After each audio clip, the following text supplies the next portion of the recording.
Okay.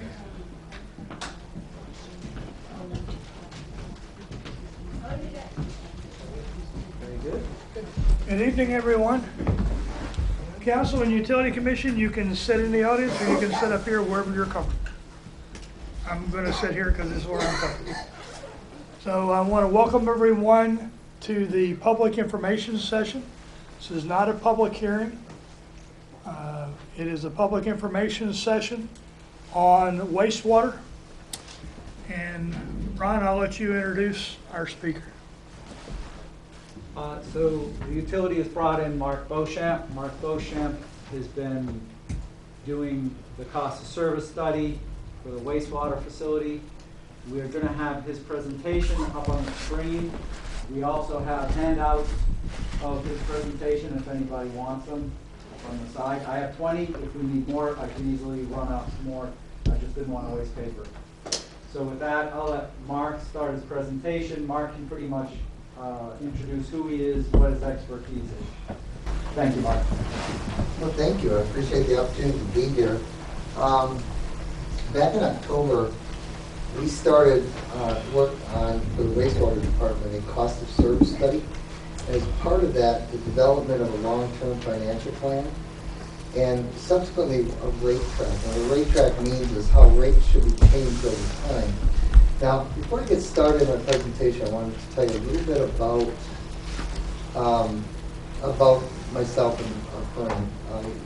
I'm president of Utility Financial Solutions. We've been providing consulting services to utilities, primarily electric, water, and wastewater systems for about 20 years.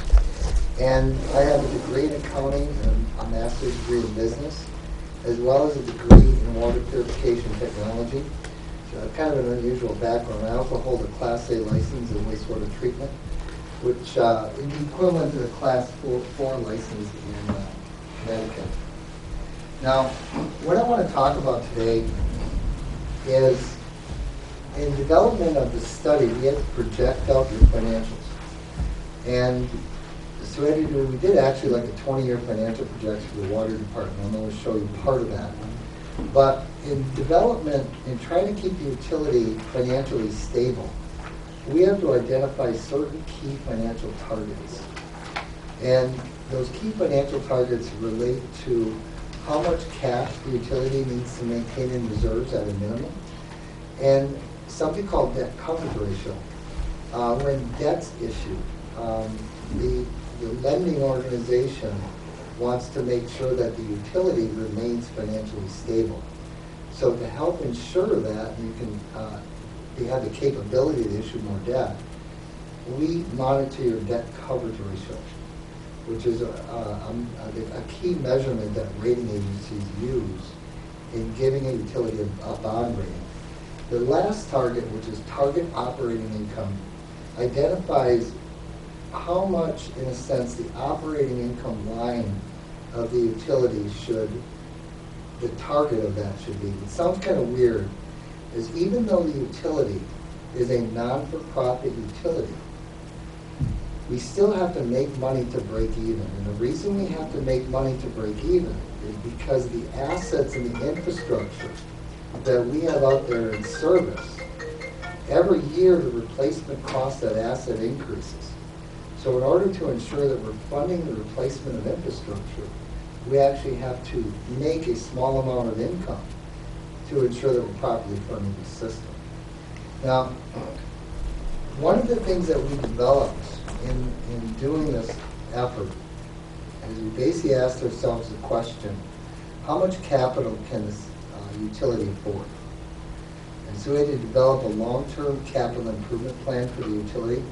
And I'm going to discuss that in quite a bit of detail, especially with the condition of the system. And then also how much of the capital plan should be bonded for or paid for through debt, new debt issuances.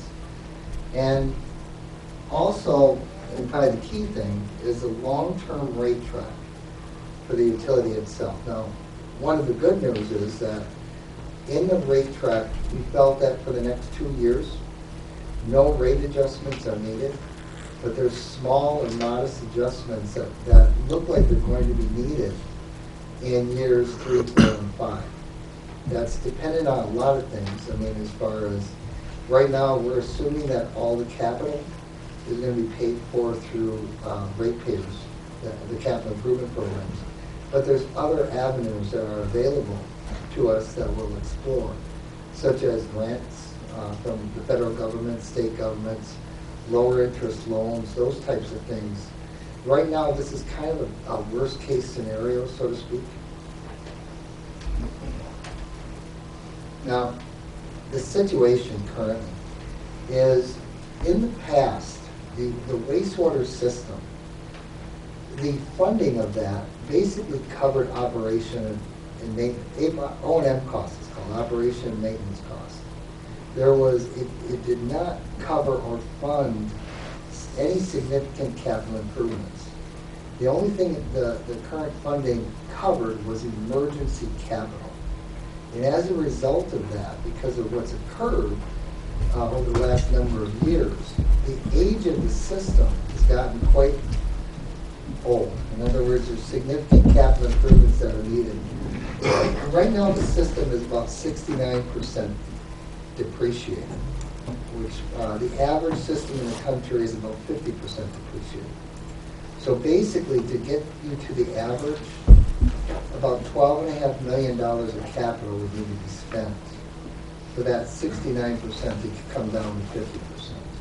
That gives you an idea how far behind we are on our capital improvement programs because of how the system was previously funded.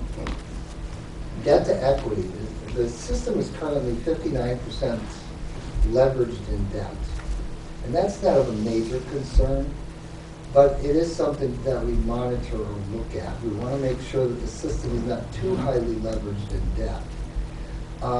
What I mean when I say that is 59% leverage in debt means that if you look at the book value of the assets of the wastewater system, that 59%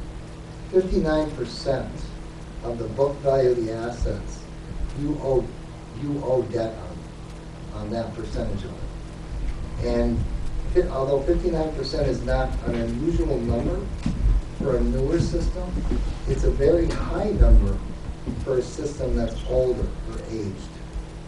And the reason this has occurred is you recently issued debt for about $6 million for some of the capital improvements that were needed. The cash reserves that you currently have are less than $1 million and substantially below the minimum level of cash that the utility should maintain. And I'll cover that in more detail in the upcoming slides. And one of the key things is when the system transitioned from a tax-funded utility to a rate-funded utility, part of that plan, that transition plan, and one of the key issues that happened with it is the revenues in that plan were overstated by a little over $1 million. And so it looked like we were going to be getting about $1 million more in cash than what we actually are getting.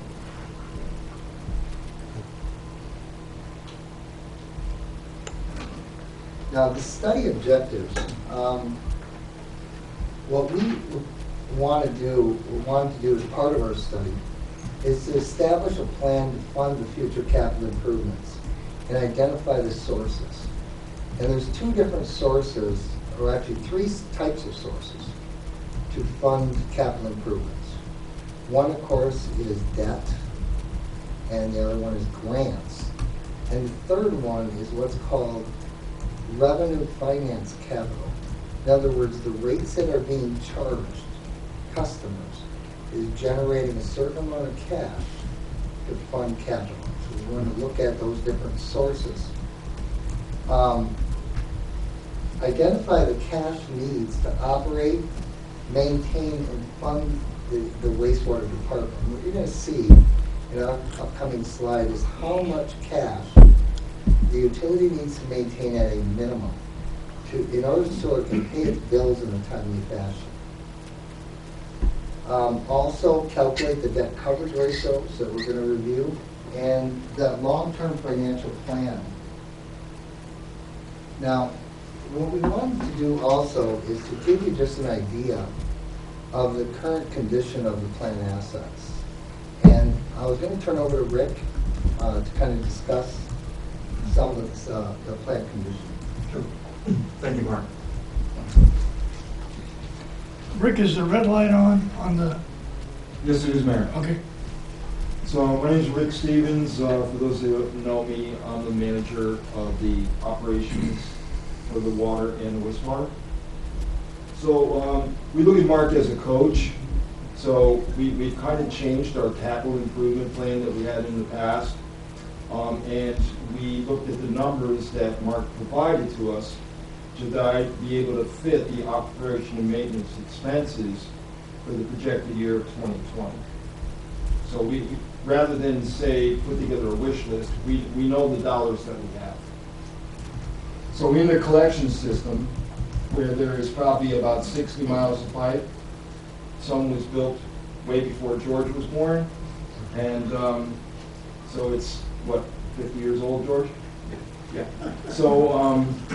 So what we do on that, what we're planning for going forward until the rates get elevated, is that we're going to maintain that collection system. So we do that with water distribution crews, we clean, we respond to any spills, and we do minor repair work as well as root mitigation. At the pump stations, so we have 9 pump stations, so we have 23 or 24 pumps, depending on what's working. So keeping them running, maintaining them, but also, in the case of some of them, having the money to replace them in total. So that's part of the jobs that we do in the collection system. The 50 miles of pipe, the 9 pump stations. So that's part of the plan that's melded into what Mark forecasted for the expenses, the dollars that we have to do O&M expenses. And then in the plant, which Mark explained, the $6 million bond fund only addressed the effects of corrosion from the hydrogen sulfide in the corrosive atmosphere on concrete structures, mostly the primary plant. We did, however, relocate the laboratory to a better environment. But pretty much all we did was address matters of corrosion. So in the plant, which is its latest update was the $6 million project, it's still 50 years old. So we have monies in our budget for operation and maintenance projected in 2020 going forward, keeping to the financial guidelines. However, concurrently with that, we want to apply for grant funding and low interest loans. To do that, we need an updated facility plan done by an outside consultant. We need an updated asset management plan, so we understand our assets and the life of the assets. And then we need help with filling out the applications to make us favorable. So concurrently within the operation and maintenance expenses, we're budgeting to do the work that we need to do to prepare us for going forward to try to get the advantage of getting some grants and some low interest loans. I think that pretty much covers those areas, but if there's any questions on operations, I'd be happy to answer anytime. Thank you, Mark. Before I move on, is there any questions on the plant assets?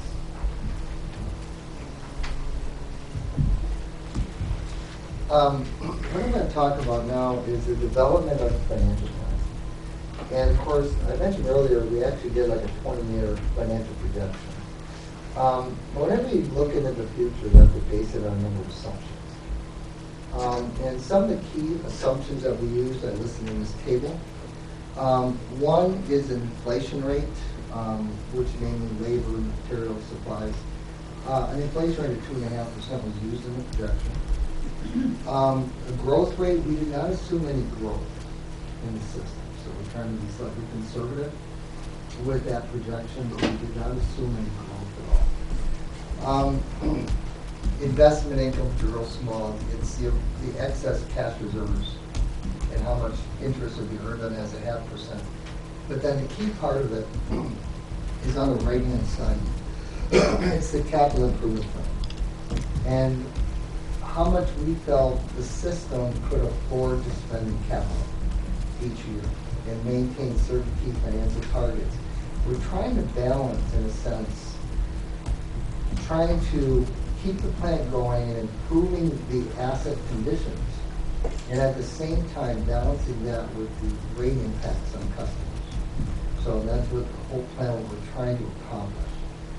So what we felt in looking at the study is the system could afford approximately $1 million a year in capital. Right? At least in the short term, in the near term. Hoping in the future it can go higher than that. Especially when you get grants and low-income loans and low-interest loans, those types of things. But for right now, it looks like we can spend about $1 million a year, which is improving the plant, will improve the plant condition, but not at a very fast pace. And so what we wanted to do is try to get the plant in a proper working order, good condition, in over about the next 10-year period of time. You know, it took us a lot of years, in a sense, to get to the point that we are at. It's going to take us a number of years to get out of it. You know, without doing any dramatic changes, especially rate impact changes. So. Now, this slide it's probably going to be hard to read if you don't. This is the long-term financial projection without any rate changes. And we're showing it only in 2025. And I mentioned we look at 3 key financial targets. The first one that we look at is cash reserves, right here. The minimum level of cash, I got a slide coming up which explains how we calculated that, but it's the amount of cash that's needed to ensure we can pay our bills in a timely fashion, make our debt service payments, fund the capital improvement programs that are needed. And when we did the calculation, it came out to about $1.7 million initially. It moves up to about $2.1 million over the projection period. Currently, we're looking at cash reserves at the end of 2020 that are projected at about $970,000. So we're actually below, slightly over half of our minimum cash target. And over time, even with no rate adjustments, this is projected to improve to some degree over time. However, we have a second target which comes into play. This is called debt coverage ratio. This looks at how rating agencies, if they will issue you money for bonding, for debt, you have to maintain a certain coverage ratio, especially when you issue what's called revenue bonds. And usually the ordinance comes with a minimum of about a 1.2 coverage, but because utility sales can be dependent on weather, there's a lot of issues, we try to target a minimum coverage ratio of 1.4. Right? You can see that in the first 3 years, we're okay. We're above the 1.4. But then we start falling below that 1.4 level. We're at 1.8, actually below 1 after that period of time. Now, one of the things, the key thing to look at with this also is almost all of the capital improvement plan, that $1 million a year, for the next 5 years, all of that capital improvement plan, we're anticipating it would be financed through debt. And the reason we had to do that is because of these cash reserves. Because we need to get the cash reserves back up to adequate levels so that the utility can support itself. Now, what we did with a rate track is we put in some modest adjustments, no adjustments in 20 and 21. And of course, you can see our coverage ratios are okay, they're not bad. Now, after that point in time, we're looking at some slight adjustments, about 2% a year in 2022 and 23, and then 3% adjustments in 2024 and 2025. So modest rate adjustments is is that 2% each year? Like, is that 2022 2%, and then yes. 2023 is 2% of that previous rate? It's another 2%. Right. Okay. Yeah. Just want to clarify. So if you compound it, it would be what, 4.5%. Yeah. Now with this rate track, you can see the debt coverage ratio We want to maintain a minimum of 1.4, we're slightly below it. In 2025, we're at about 1.27. But when you do a projection going out 5-6 years like this, there's so many variables that can happen. We felt that this needs to be monitored. And it's, you know, if we get some grant funding for some of this capital, that's going to mean we won't need as much debt, which will improve our coverage ratio. So I feel looking out 6 years that we can just monitor that number to try to make sure we do stay above the 1.4. Cash reserves, you can see that with this rate track. Our cash balances move up. And in 2023, we get above our minimum cash requirement. So our minimum cash is a 1.9 or 1.998. And then we're above that minimum cash reserve number in each year after that. So even with these modest rate adjustments, we're able to start transitioning the utility to a position of being self-sustaining and being able to have adequate cash reserves, good debt coverage ratios. Now there is a third target, which I didn't talk about. It's called target operating income. This is kind of an ideal target, is the way I call it. Remember I said that we're a not-for-profit utility, but we still have to make money to break even. And the amount of money that we need to make is the inflationary increase in assets replacement costs. So for example, put $1 million asset in service, let's say it was a 20-year life, and you funded that asset over the 20 years. When you go to replace that asset, it's going to cost you more than $1 million because every year the replacement cost of the asset rises. In order to ensure that current ratepayers are properly funding the replacement of the assets that they're using, we have to target the inflationary increase in the assets replacement costs. Now that target, it's about $700,000 to $800,000 a year. Now you can see that the adjusted operating income is, in this plan, is about $500,000. We're slightly below it, but if we're not significant, like I said, that's an ideal target. And it may be 10 years before we truly achieve that target. You know, we want to move slowly toward that over time. Now what's going to happen is, as the cash continues to go up, we're going to be able to rely more on the capital that would be financed through the rates themselves and through cash reserves, rather than continuing to rely on the debt. And in the long run, that's what we want to get to. But it may be a number of years before we get to that point. This is a key slide. This is the kind of the slide that drives everything. Is there any questions at all on any of these targets or the plan that we put together? Will we be capped at the 2025 rate, or would it continue to have to see growth to meet some of the other goals? In order to maintain stuff, most likely, every system is going to need rate adjustment. And it's going, you know, depending on the capital improvement plan, what the grant funding is, it's quite likely the rates will have to go up again to some degree, continue upward. It's hard to say at this point. I always say this, it sounds funny, but it's very true. When I do a projection, especially going out 5 or 6 or 20 years, there's only one thing I'm certain of, and that is I'm going to be wrong. Because the models are built on assumptions.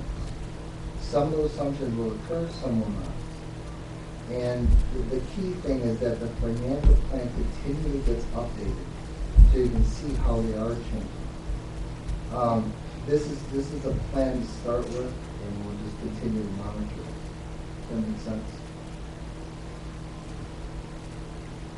Yes. Would it make more sense to get the money up front and have the higher rate at the start and then decrease as the years go on? So where you have the cash available and then you're not looking for it later on years down the road? There's everything has a balance. And, you know, and I think that's part of the key thing with developing a rate track. And you make a very good point. We could fund the needed capital upfront immediately, but the problem with that is it could mean like anywhere, quite a substantial rate increase. I don't want to throw a number out, but quite substantial. Which, when you do that, it can cause rate shock in a sense for customers. And we try to approach it from the standpoint of how can we get the utility to a certain financial position and minimize the rate impacts on customers. As a general rule of thumb, our philosophy is if we can have rate adjustments of less than 5% a year, customers tend to view them as inflationary type rate adjustments. Everybody knows costs increase, costs go up. And those are viewed more like inflation, very well accepted. Increases between 5 and 10%, they're acceptable to a degree, as long as they don't happen frequently, but they do cause issues to large users, large industrial customers. What you always try to avoid is what our opinion is, always try to avoid double-digit rate increases, if you can. And that's kind of the philosophy that we took and developed in this rate plan. Of course, it was developed in conjunction with staff, city council, the board of directors. That was kind of the philosophy that we tried to use. That was our guidance in a sense, internally. Mark, not only that, one of the things that we evaluated was how much work can we get done in a year.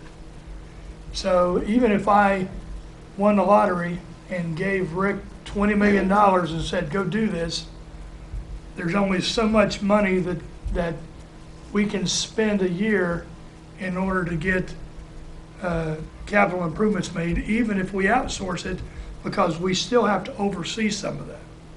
So that was another factor that drove us going this direction instead of a large increase up front. Does that answer your question? Not sure. I'm not sure that. It doesn't seem like you could work on the whole system at once anyway. Right. I mean, you couldn't have everything shut down and be replacing it Exactly. all at the same time. Like I said, this is the key slide. I have a few more slides that explain some of these targets in a bit more detail. I have 3 additional slides. Actually 4. Cash reserves. The cash reserves right now, that is the key target in many ways for the utility. And so I want to spend a little bit more time talking about the cash the utility needs to maintain. And you heard me say we identified the minimum level of cash the utility needs to maintain in reserves. And we look at certain things like we want to make sure the utility can pay their expenses in a timely fashion. They can continue to fund the improvements that are needed in the system to maintain the reliability. Of course, they need funds to pay their debt service or make the debt service payments. Then there's certain risk factors that utilities face. Every utility has a certain amount of risk factors. It could be catastrophic events. For an electric utility, it could be an ice storm or a windstorm. For a water, wastewater system, it could be something bad happening to a pump, or for an extremely cold period of time causing pipes to freeze. The most important thing is the reliability of the system.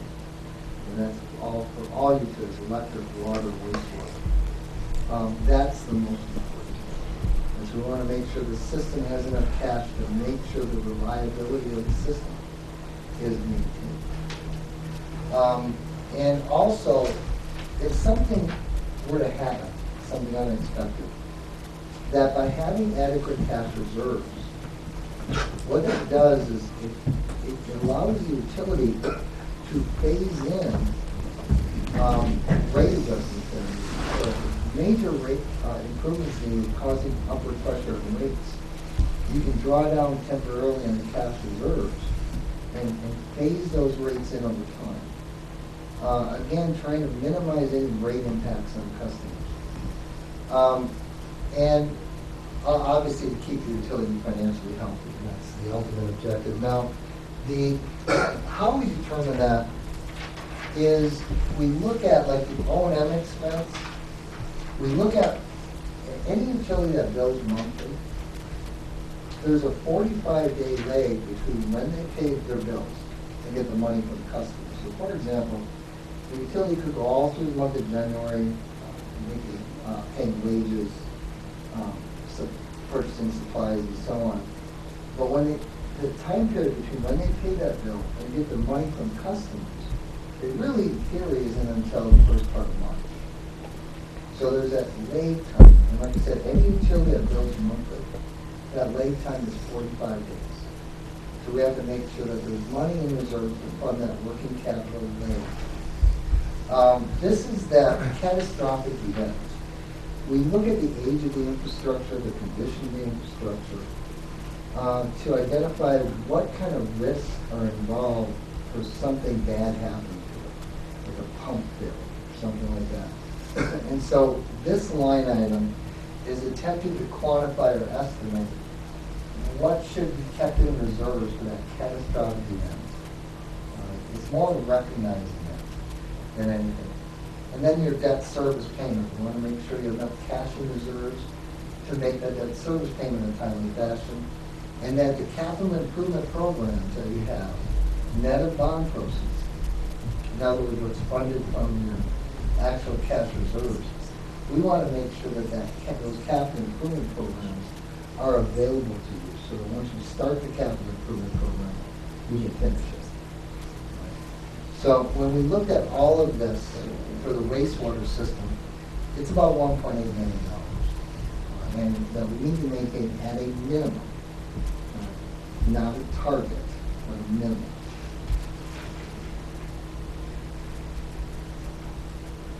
So is there any questions on cash reserves and how we determine the minimum levels? The next one is coverage ratio, that one that rating agencies look at, and when you issue debt, you come with an ordinance or bond ordinance prospectus that tells you have to maintain a certain coverage ratio. And if you fall below that, you're in technical default of the debt. So, of course, we want to make sure that we stay above that, plus we actually above that coverage ratio specified in the ordinance. And in your situation, we target a 1.4, and all that is a measurement of the cash that's generated from operations divided by your debt service payment. That difference needs to be a 1.4. And you can see in the early years you exceed it, and of course without any rate adjustments we start falling short. The last one is the target operating income. This one's a little bit more complex to explain, but I'm going to tell you in general terms that we're basically taking the inflationary increase in assets replacement costs. When you look at like a wastewater utility, you look backwards historically, it's about a 3.1, 3.2% annual inflation rate that's occurred in the last 20 years in water, wastewater assets. Mark, if I Yes. could get you to bring your hand up a little bit, the bottom, bring your hand up on the mic, the bottom is where the transmitter is. Oh, sorry about that. Nope, you're good. So when we look at we take your total assets and in a sense multiply it by that inflation that's occurring.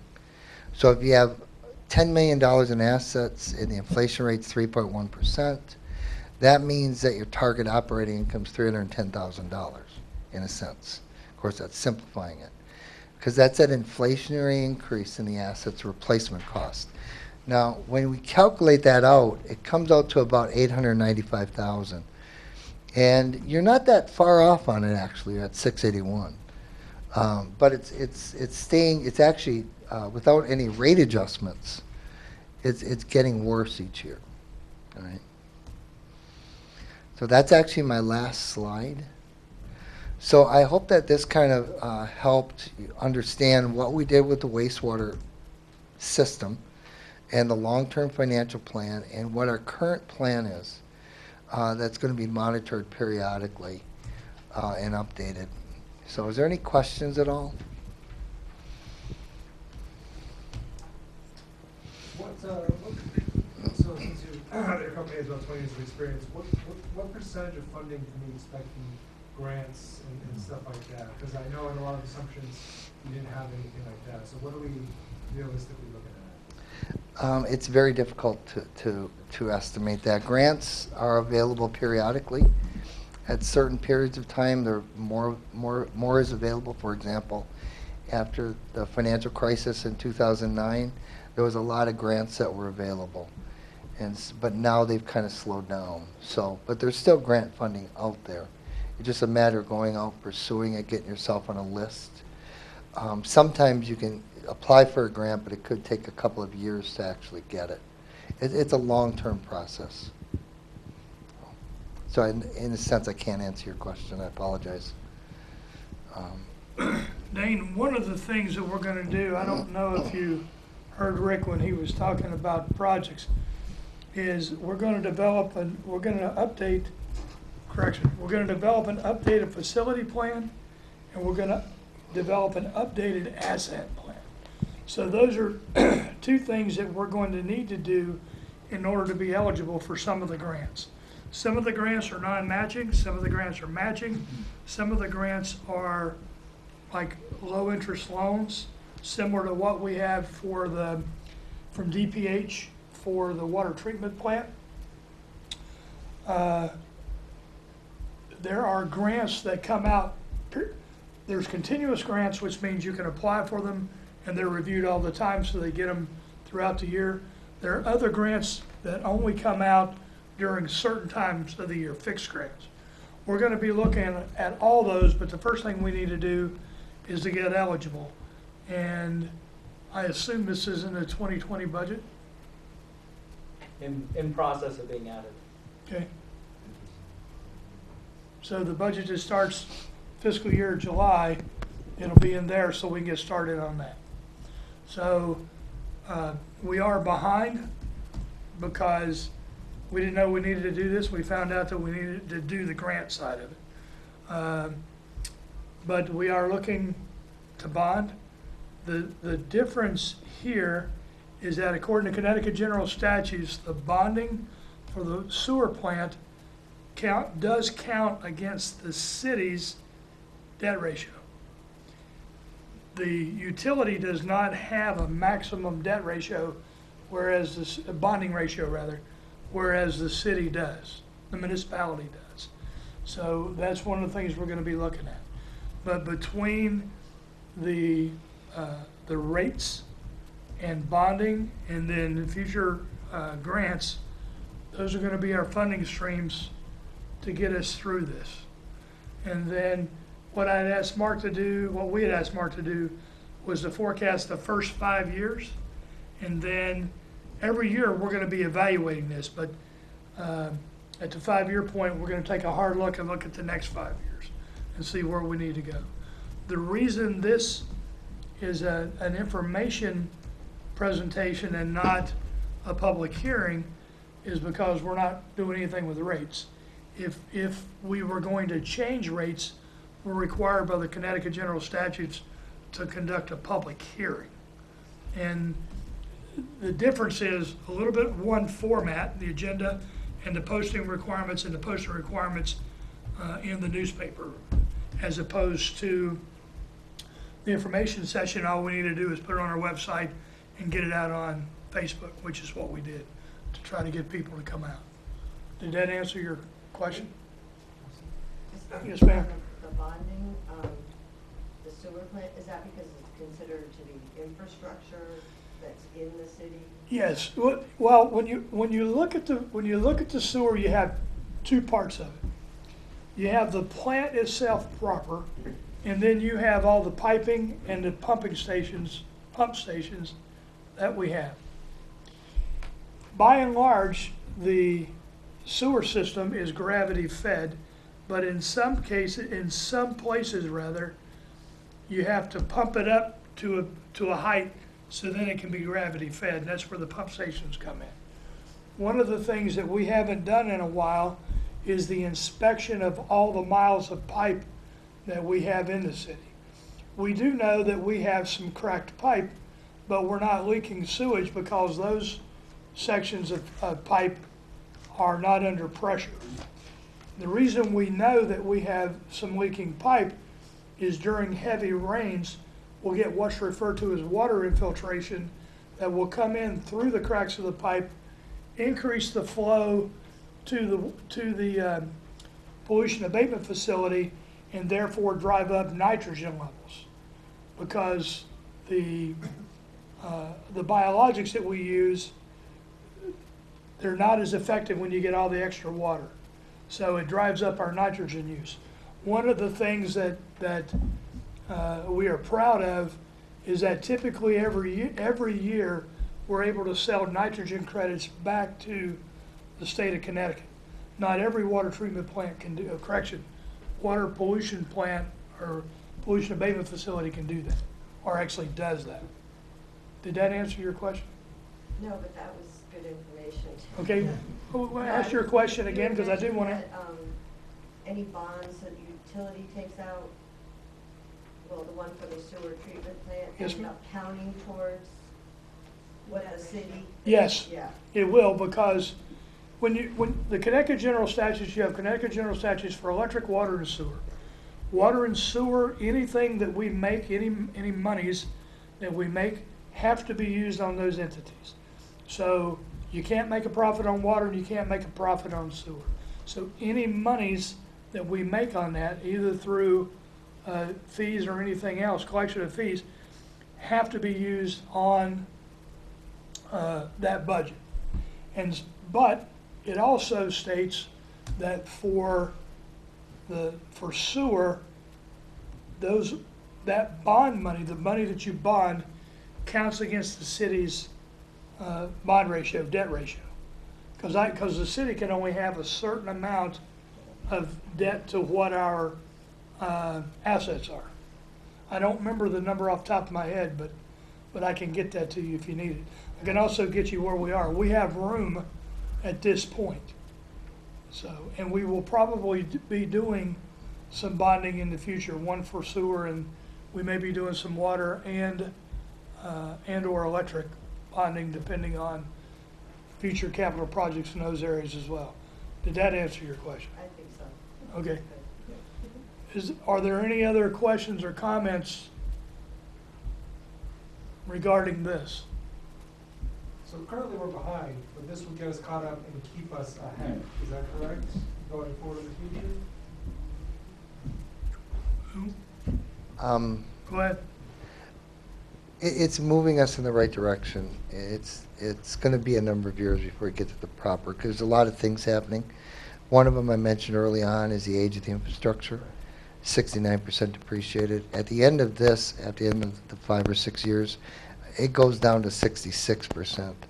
Obviously, the target's around 50%, so we have a number of years to actually get the system really up to a position where. Right, but the goal is going forward after the 5, 6 years, 10 years, is to maintain that 50% and not get to the actual. Mark, we're crackling again. Oh, I'm doing it again, I'm sorry. In a sense, yeah, I mean, it's going to go up and down depending on the capital plan. But in a sense, yeah, keep it in that 50% range, best way to put it. Hey, let me address your question a little more precisely. Not to take away from what Mark has said. When we looked at this, it's going to take us probably 20 years to get to where we need to be. And I'm going to tell you why that is. One of the reasons that we pull this out of the tax base and put it into an enterprise account is so that we could work on capital improvements. If one of the challenges that municipalities have is when they have projects that have large infrastructure associated with them. In order to raise that amount of funds, you either have to raise taxes, and in this case, if I wanted to do $1 million worth of work, I would need to raise taxes $1 million. So most municipalities are not going to look you in the eye and say, I'm going to raise your taxes $1 million every year. Or what happens is, if you have to cut services, they're not going to say, sorry, you got to go home so I can fix this. So what happens is, we end up moving projects down the road or kicking the can down the road, if you will. And somebody asked me the other day, He said, so you're telling me that the municipality has not been putting away money to fix all these projects? And the answer is yes. Typically what happens is municipalities get to a point and then they say, okay, we need to bond to get us back to some safe point, whatever that is. And that's what we did recently. We had a $6.4 million bond about, here we are now, 19, I'd say 5 or 6 years ago. So we still have the debt service on that, and then we're probably going to bond some additional money here, and then we're going to continue with the rates in order to build up the cash balance. And then one of the questions that somebody's going to ask at some time is, well, how much cash balance do you need, and why do you got to have all that, and why don't you dip into the cash balance and we don't have to bond anymore? Well, you need to have enough emergency cash, for lack of a better term, for a rainy day when stuff happens and stuff breaks. For example, your dishwasher breaks and then your car goes on the fritz. And you got to choose one or the other. Well, this is where the cash balance comes into play. So we are not collecting money just to collect money. It is all for capital improvements for the plant proper and for the collection system piping that we have. I'm totally on board with the whole cash balance and all, that makes perfect sense to me. I'm just wondering what we can do legislatively to put that in a lockbox so we don't run into the scenario you're talking about where at some point we want to touch that money. Well, we can't. So how There's a Connecticut general statute. Well, I guess we could if we were crooked. But to be frank about it, the Connecticut general statute says that money can only be used for wastewater. Councilor Russ? That question. So before it was out of our general budget, so you could say, we're not gonna fund this, we're not gonna fund this. Now, all this money is in a separate account that can only be used for sewer. And we cannot use it for the municipality and other situations. So once we have that money, it can only be used in this one area. and when did that become a thing? When we changed it over from being in the taxes to being a ratepayer. Last year, July 1st of 2018, we moved the sewer out of the general fund into an enterprise account. And the reason that we picked July is because that coincided with our fiscal year. What I did not want to do was get into a fiscal year where we tax people and then later on roll out a fee, and then we collect the fee on top of the taxes. I didn't think that was the right thing to do, and that's why I said, if we're gonna do this, we have to roll it out 1 July, and we did. One of the challenges with rolling it out in 1 July is that July, you're getting into the Jason months, right? July, August, September, October.